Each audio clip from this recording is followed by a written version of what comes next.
Good morning. I'm down here at Keystone Dam. There's like a whole bunch of white birds in the water. Can you see them? There's a whole bunch. They're not really moving or doing anything so far.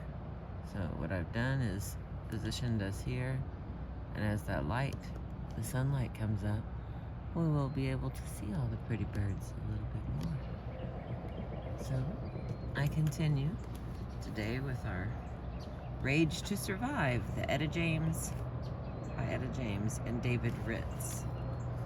Alright, we are on chapter 5, Sugar on the Floor. I didn't sing the song till the 70s, but Sugar on the Floor says it all. That's how I felt about Mama's passing. She was the sugar in my life.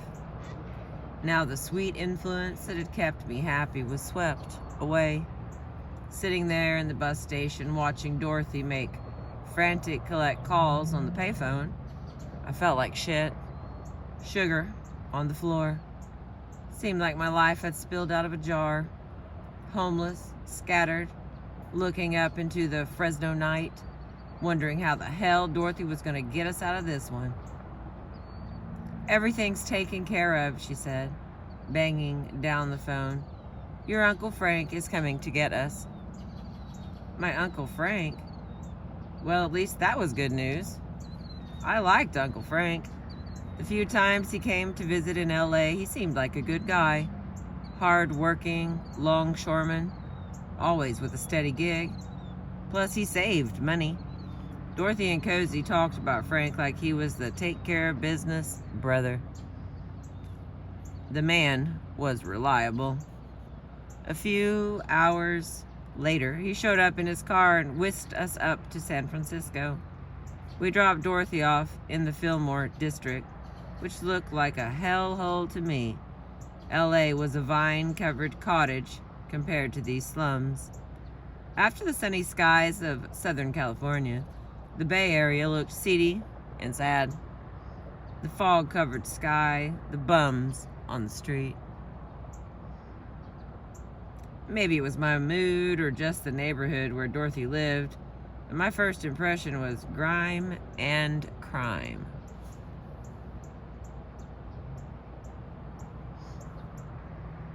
"I'll come see you soon," said Dorothy as she slipped out of Frank's car. The mystery lady heading into the dark night. "Don't worry," said Uncle Frank.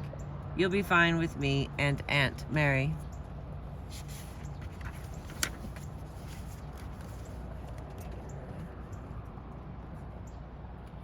Sorry, I had a little pup escape to the back. Dorothy had dumped me on someone else's doorstep. San Francisco was a city of projects, and soon I'd know them all. Uncle Frank lived in the Channel projects, built by the Army. Him and Aunt Mary had a small one-bedroom apartment. They put me on the couch. I was glad to be there. Frank was glad too, because he didn't have any kids. But Aunt Mary wasn't exactly jumping for joy. She became the wicked stepmother, an illiterate woman from down south with a super thick backwoods accent. She was jealous of anyone who got close to her husband, even a kid like me. On the other hand, she could cook up a storm. That's where I learned about candied yams and collard greens. She was also very clean and made sure I did my share of chores. I didn't mind. I liked learning to cook. Fact is, I liked the discipline. It made me feel part of a family. Even though I didn't like her much, I ass-kissed Aunt Mary so she wouldn't throw me out. Like most kids, I was looking for stability, and I had it until Dorothy came around. The pattern set in LA carried over to San Francisco. Things would go smoothly for a while, and then here comes my mother. Usually it happened on the weekends when I was supposed to do my chores.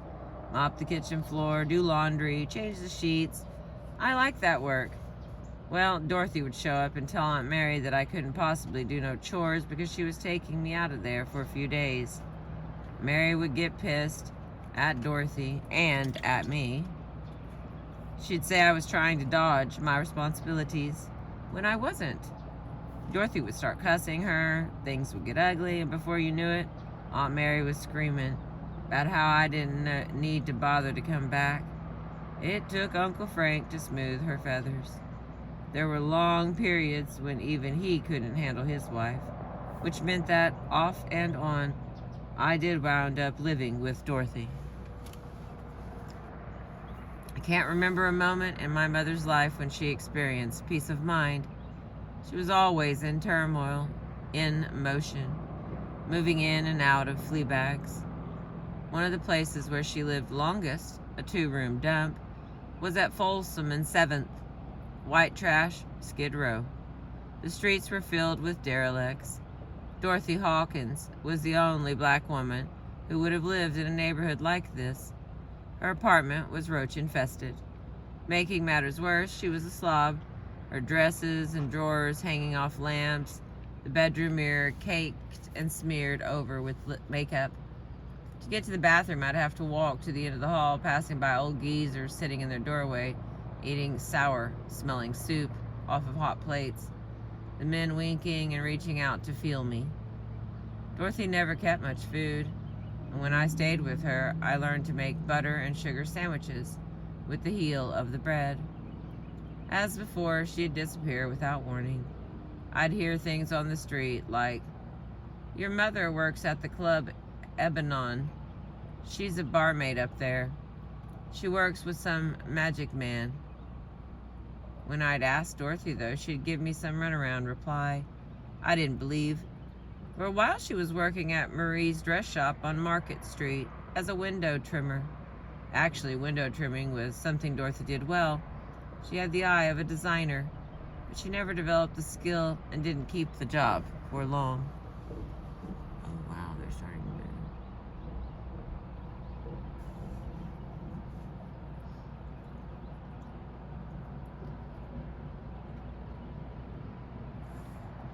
Aunt Cozy,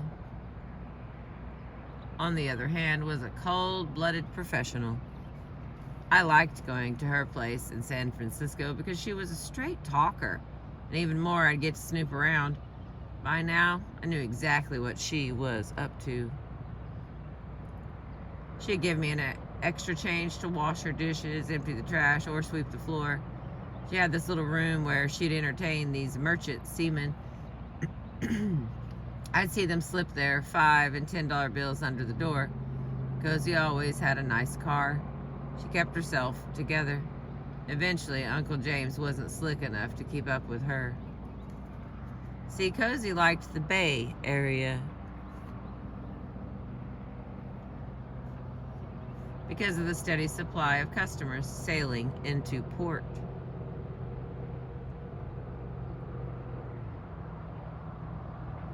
Aunt Cosetta and her seamen. She'd be there when the ships came in. She'd show up in those fishnet stockings running up those curvy calves and thunder thighs, and man, when they got a look at her micro mini barely covering that broad ass of hers, the cats went crazy. They didn't have a prayer. She'd snatch one and nothing flat. He'd lay up with her for a couple of nights and maybe even marry her. Truth to tell, she was married to more than one at the same time. Cozy had herself some fine young merchant marines.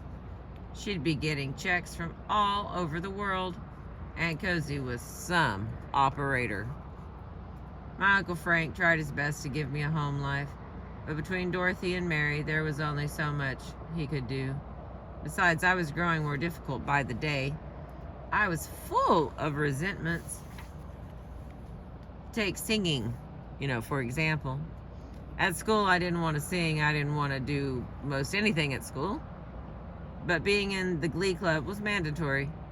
So I flat refused. Not sure why, except after I was pulled out of St. Paul Baptist Church, I refused to sing when I didn't feel like it. If I wanted to sing on the streets with the kids, that was one thing. But formal singing required singing in some silly glee club where I knew I'd wind up doing all the solos, oh, forget it. The school called Dorothy to ask her why I was so negative. I remember being in the principal's office with my mother sitting next to me. She was all dolled up and beautiful, and I was chubby in my blackboard jungle outfit. I felt like she was ashamed of my appearance. The principal told her how I walked around in a funk, insubordinate, smoking cigarettes, big chip on my shoulder. Besides, he said I wouldn't sing.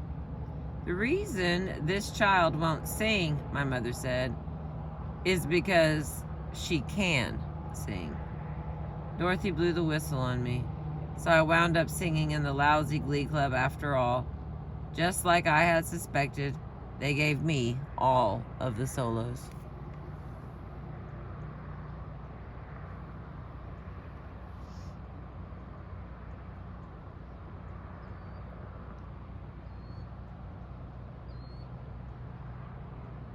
Oh, okay, hang on, I lost my place.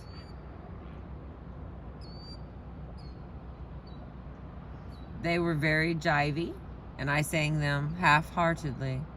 Most of the time I played hooky. Increasingly, I was getting in trouble in school. I was a tomboy, toying with the notion of juvenile delinquency.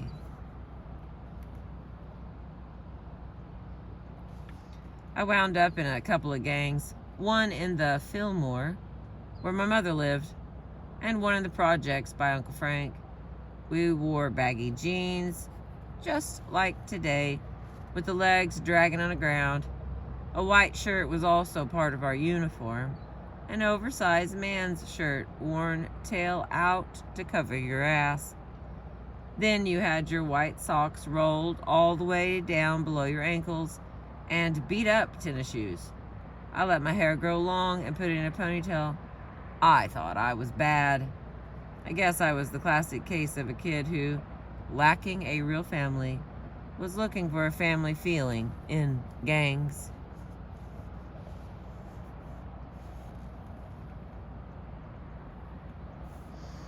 I started bouncing from school to school. I'd been going to girls' high school in the Fillmore, but they threw me out of there.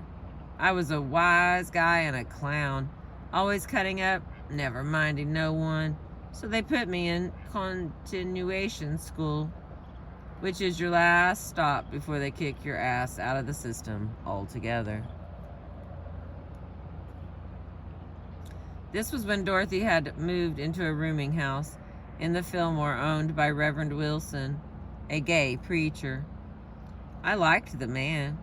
He was an animal lover, always feeding his cats and me. He was especially kind and gave Dorothy the front apartment with lots of light. He reminded me of the secret angels. I had known men like Professor Hines who had such wonderful way of singing and speaking. Dorothy, on the other hand, hated him. She was convinced he was a child molester and warned me to stay away from him. My own instincts, though, told me the man was good-hearted and God-fearing, and I did as I pleased. When I got home from school, he'd always have food waiting for me. He made me feel safe. In my crazy new world, Reverend Wilson was an island of sanity. Dorothy was still Miss Hip. She'd always be Miss Hip, the bad bohemian. We had this little Victrola, and she'd be playing Billie Holiday, Easy Living, or You're My Thrill. Now, don't get me wrong, I loved Lady Day. Loved that hurting in her voice. Loved the kickback rhythm and her sly way with words. I knew what my mother heard in her singing. This boozy sophistication, this extra cool outlook on life. And I could appreciate the power of her artistry. Billie Holiday haunts me to this day. But I was a newborn teenager, 13, 14 years old, and my hormones were kicking in a different direction. I adored jazz, but jazz represented discipline to me, being exactly in tune, working out complex harmonies and subtle rhythms. Gut bucket blues, on the other hand, was sloppy and sexy and easy as falling into bed.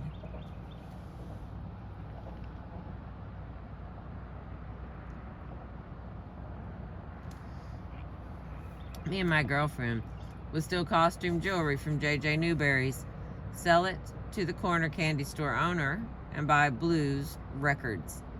One of my first was Guitar Slim's The Things I Used to Do. Oh God, that's a good song. Don't do them no more. Well, I'd crank that sucker up and grind up against the walls. The big booming sound of Slim's voice, the way he shouted out his message, the bump of the beat, that was my music. Turn that crap off, Dorothy would shout. You're gonna wind up in a bucket of blood, she'd say, referring to the honky-tonk clubs where that music was being played. She was right, I was already peeking and sneaking into those places. Maybe the devil was in there. Devilish sounds were calling out. The rhythm was all over me. A new spirit was coming on. Oh, wow. That was that. That was chapter 5, my dears. Next, chapter 6 will be Wild. Maybe I should have read that one to the wild birds. I hope it showed for you. Still got time to try to catch the sunset. I've been reading to you from Rage to Survive, Etta James, and written with David Ritz. Next is chapter 7. Why? 7. Okay, 6. You know, I re-listened to some of these and I can tell that I'm getting the words wrong. And chapter 900 is not chapter 9. I know that. I don't. So there's just a lot of words. That's what I'm saying. Like, just breathe. I appreciate you this morning. Thanks for letting me entertain you.